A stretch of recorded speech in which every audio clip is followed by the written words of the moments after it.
Bonjour à tous, nous sommes sur le plateau TV du 15e Forum mondial Convergence, le forum mondial du triple zéro, zéro exclusion, zéro carbone, zéro pauvreté.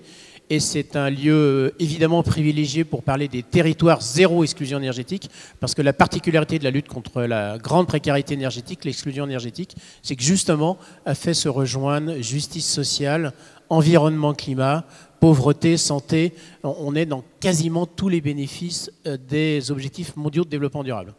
On va passer 1 heure ensemble, en plusieurs parties, 2 grands plateaux. On a la chance sur cette première partie d'avoir un représentant des collectivités locales, aussi impliqué dans le monde associatif, qui est Florence Presson, qui est à la fois adjointe au maire, impliquée aussi à l'Association des maires de France sur ces sujets, aussi sur d'autres sujets écologiques, mais qui travaille à Grand Paris Grand Est. Grand Paris Grand Est, un des lauréats de l'appel à projet des collectivités pour les territoires zéro exclusion énergétique, avec un territoire d'expérimentation qui va être la ville de Noisy. Nous avons aussi Christophe Pauline, très impliqué dans l'association, un des fondateurs de l'association Stop Exclusion Énergétique, qui s'occupe de les économies des salariés et qui montre que des salariés d'une grande entreprise internationale comme Schneider sont très impliqués puisqu'ils choisissent d'investir dans l'économie sociale et solidaire. Et par ailleurs, évidemment, Schneider est un acteur important de la lutte contre la précarité énergétique. Il nous équipe, il nous outille et effectivement, on considère que même les plus précaires doivent avoir accès à ces technologies qui permettent de moins consommer, d'avoir des meilleures conditions de vie, et évidemment avec des gros progrès pour la planète. Nous avons aussi Pierre-Marie Perrin, Elio, acteur important du financement, certificat d'économie d'énergie, mais aussi plein d'autres dimensions. On va en parler, donc on est sur cette première partie sur le pourquoi, du comment, surtout le comment agir. Déjà, Florence Presson, comment ça se passe au niveau des collectivités locales? Parce que on sait que beaucoup de gens ont froid dans ce pays. On a 12 millions de personnes en précarité énergétique. Ça ne veut pas dire, évidemment, 12 millions de grands précaires. C'est un petit peu moins. Est-ce que cette question est bien comprise par les maires? Parce qu'on voit bien que les élections municipales de 2026, déjà, se profilent. Où en est-on de tes collègues? Alors, on se tutoie dans la vie réelle et donc on va continuer à se tutoyer sur ce plateau. Voilà, comment ça se passe au niveau des maires et de l'AMF? Alors, tout d'abord, on n'a pas attendu effectivement les prochaines élections. Ça fait depuis de très nombreuses années qu'un certain nombre de maires se sont engagés parce qu'une maison énergivore, des factures énergétiques très importantes, mène petit à petit à la précarité.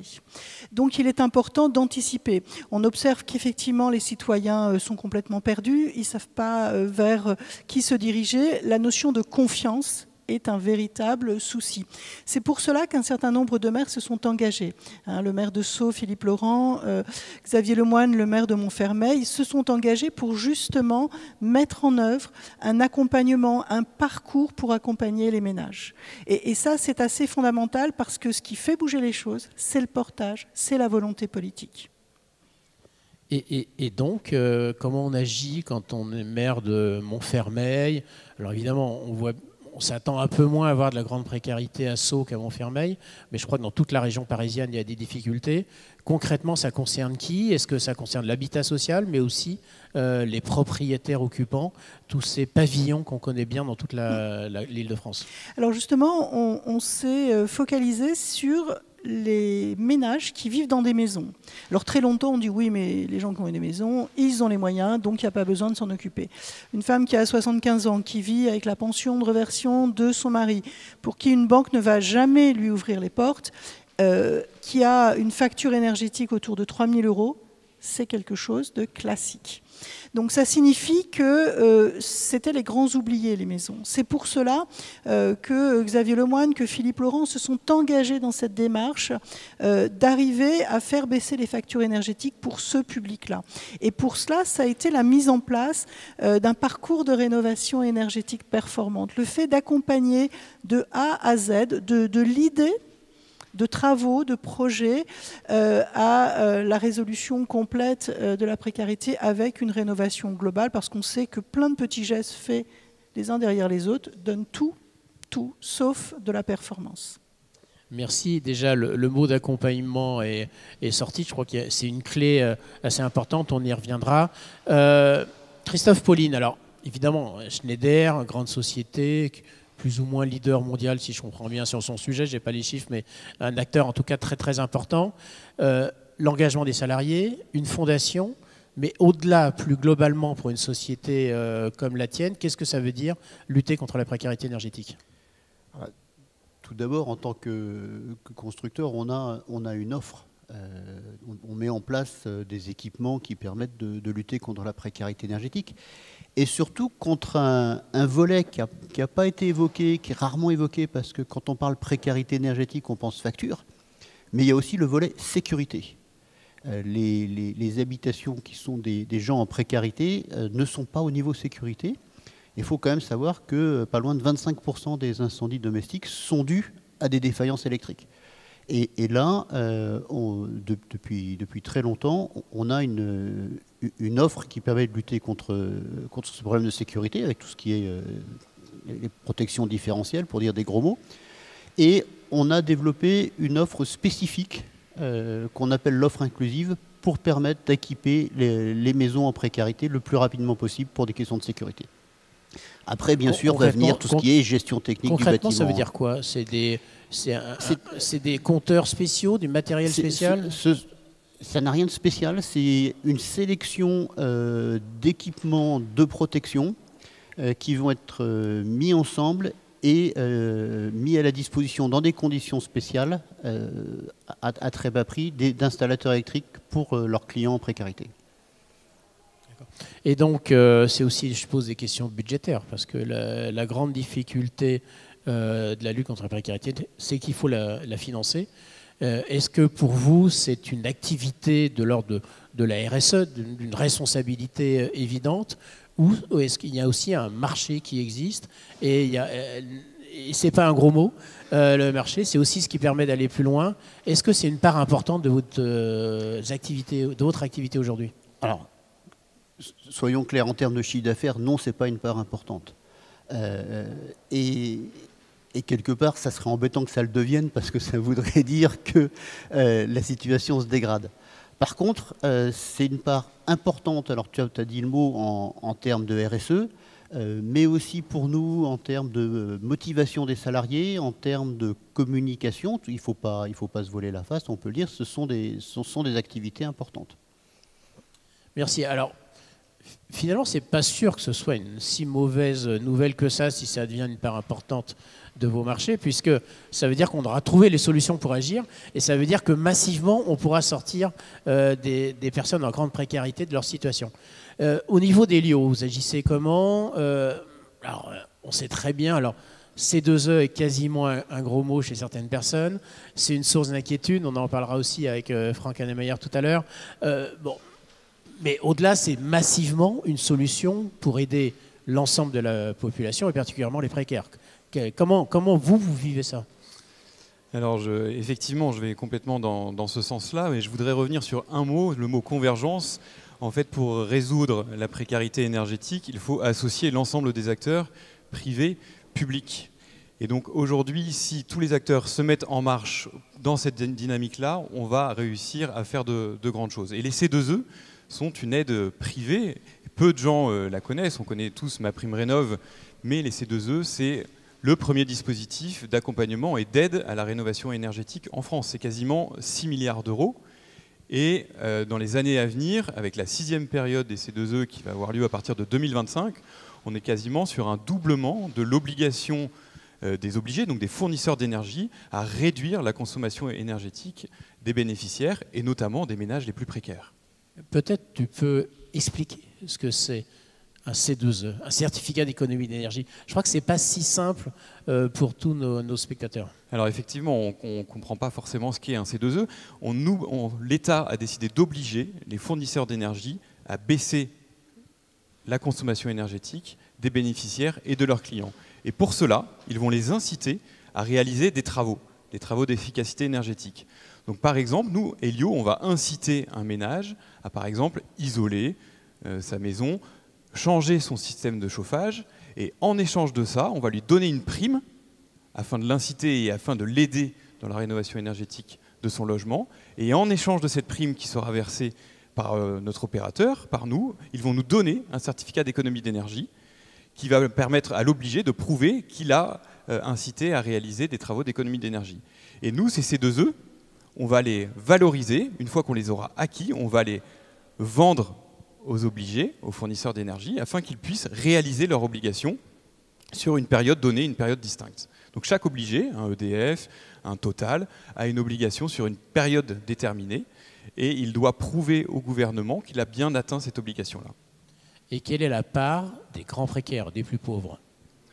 Elle est assez importante et elle commence à se développer, c'est-à-dire que l'État, au début, c'était une aide pour l'ensemble des ménages et pour l'ensemble des secteurs d'activité et a décidé d'imposer un quota de C2E, donc de certificat d'économie d'énergie précarité, afin d'agir contre les situations de mal logement et de précarité énergétique. Donc c'est une part qui est assez importante, aux alentours de 25% de l'obligation. Alors, on comprend bien que tout ça est très lié à des logiques de coopération. Comment, au niveau de Schneider, vous envisagez la coopération ? Je pense que c'est un peu un quotidien de travailler avec les collectivités locales, avec les ONG, notamment à travers la Fondation. Comment vous voyez cette dimension-là et surtout, est-ce que vous avez l'intention de le développer ? Alors, effectivement, la coopération chez Schneider, c'est vraiment au quotidien. Pour vous donner une idée, plus de la moitié de notre chiffre d'affaires est acheté et la plupart de nos produits sont vendus par des distributeurs. Donc, de toute façon, on ne sait que coopérer. Dans le cadre de la lutte contre la précarité énergétique, tu l'as mentionné, en fait, on dispose de deux outils. D'une part, une fondation qui va aller soutenir les associations de lutte contre la précarité énergétique. On a notamment soutenu des projets chez Réseau Éco-Habitat, chez les Compagnons Bâtisseurs. Et puis, tu l'as aussi évoqué, on a un fonds d'investissement solidaire qui gère l'épargne salariale des salariés de Schneider Electric, qui va, lui, soutenir le volet de l'économie solidaire, donc le volet dit commercial, même si ce sont en fait des business sociaux, de l'économie solidaire. Et donc, à chaque fois, on coopère avec des acteurs différents, les associations, l'économie solidaire et bien sûr aussi toute la puissance publique par le biais des collectivités locales. Alors pourquoi Grand Paris Grand Est, avec le territoire de Noisy, s'est porté candidate pour devenir un territoire zéro exclusion énergétique et qu'est-ce que vous en attendez globalement au niveau de l'ensemble des territoires ? Parce que c'est le seul territoire aussi grand qu'a candidaté. Il y a un territoire et qui donne plus particulier qu'est Noisy, mais qui donne l'envie à l'ensemble du territoire de généraliser très très vite la démarche. Alors tout d'abord, résorber la précarité énergétique, c'est vraiment un objectif prioritaire pour l'ensemble des maires, pour les 14 maires qui constituent le territoire Grand Paris Grand Est. Un certain nombre de démarches, le parcours de rénovation énergétique performante est mis en place depuis plus de 2 ans et qui a mis en évidence une vraie problématique pour les ménages précaires, très précaires. Quand vous avez des opérateurs ANA qui reçoivent des ménages et qui leur disent « Bon alors attendez, pour commencer, vous allez me faire un chèque pour assurer la réalisation de l'accompagnement, mais ne vous inquiétez pas, dans 3 mois, 6 mois, vous serez remboursé », on perd déjà tous les ménages.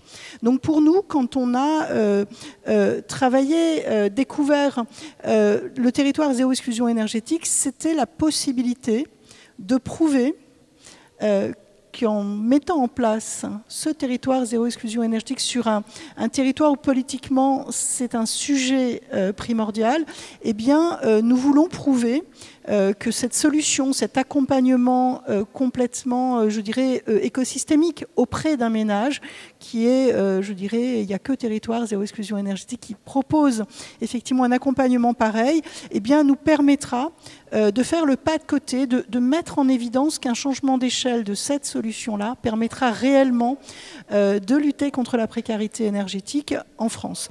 Ça signifie aussi que notre territoire, c'est effectivement un peu plus de 400 000 habitants. Donc, malheureusement, pour l'instant, on n'a pas les moyens de faire du zéro exclusion sur l'ensemble du territoire. Donc, on a voulu faire un focus sur 3 quartiers de Noisy-le-Grand. des quartiers clairement définis. Mais on a aussi souhaité, puisque c'était une possibilité dans le territoire zéro exclusion énergétique, eh bien, de pouvoir avoir un peu de diffus. Et ça veut dire que chaque commune, les 13 autres communes, vont devenir un peu territoire aussi sur quelques maisons, peut-être 4, 5, 6 maisons. Et pour nous, c'est la base qui permettra de déployer ces territoires zéro exclusion sur les 13 autres communes, dès qu'effectivement, en 2027, on aura pu, tous ensemble, montrer la réussite de ce programme. Donc des pavillons témoins, pour rappeler un peu d'histoire du bâtiment. Pierre-Marie, je sais que Elio s'implique beaucoup dans la formation. Il y a un vrai manque de formation, de compétences pour accompagner les gens, pour monter les dossiers, faire de l'ingénierie financière. C'est quand même un peu compliqué tout ça. Le besoin en formation, il est criant, mais il est criant sur l'ensemble de la chaîne de valeur. Donc pour aller détecter les ménages, les accompagner, aller chercher les aides, leur faire prendre possession du logement, mais après c'est toute la chaîne du bâtiment. Donc on manque d'artisans, on manque de main-d'œuvre, on manque énormément. Et Elio, on a créé un institut de formation qui s'appelle Elio Academy et qui est notamment chargé d'aller travailler avec l'ensemble des parties prenantes pour les former sur les sujets de la rénovation énergétique. Mais ça passe premièrement par les politiques, ça passe par les journalistes. On a réalisé des formations pour les journalistes, mais on a besoin, les C2E, on en parlait tout à l'heure, mais c'est une question tellement complexe et qui est tellement difficile à appréhender qu'il faut former petit à petit l'ensemble de l'écosystème et ça prendra du temps. Et aujourd'hui, le gouvernement souhaite que les ménages soient accompagnés en mettant en place notamment Mon Accompagnateur Rénov'. Mais tout cela, ça va prendre du temps pour l'étendre sur l'ensemble du territoire national. C'est vrai qu'on attend un petit peu la mise en place de Mon Accompagnateur Rénov' et Mon Accompagnateur Rénov' renforcé. Et on espère que ça va venir très très rapidement pour effectivement accompagner ceux qui sont le plus en difficulté. Merci à tous les trois. On va changer de plateau et continuer à avancer sur cet enjeu de comment agir contre la grande précarité énergétique. À tout de suite.